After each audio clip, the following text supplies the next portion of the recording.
qadın beynidir və siz ana bətnində qadın hormonlarının təsiri altında yetişmisiniz. Yəni estrogenin təsiri, hakimliyi altında yetişmisiniz. Bəs bu nə kimi xüsusiyyətlərə səbəb olur? Az öncə sadaladığım qadınların çox bilinən xüsusiyyətlərinə səbəb olur. Qadının yaddaşının güclü olmasının səbəbi onun ana bətnində gəlişərkən, formalaşarkən ilkin olaraq beynində yaddaş mərkəzinin yaranması ilə əlaqədardır. Növbəti videoda isə kişidə hansı mərkəzin daha aktiv olduğu və yaxud da aktiv olmadığı haqqında danışacağam. Amma qadınlar bəs niyə görə çox danışırlar? Çünki beynimizin Broca mərkəzi dediyimiz, hardasa təqribən bu hissələrdə olan danışma mərkəzi göstərilmişdir ki, kişilərlə müqayisədə 2 dəfə böyükdür.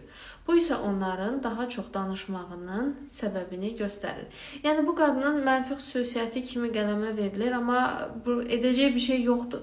Beynin quruluşu budur. Bu onun beyninin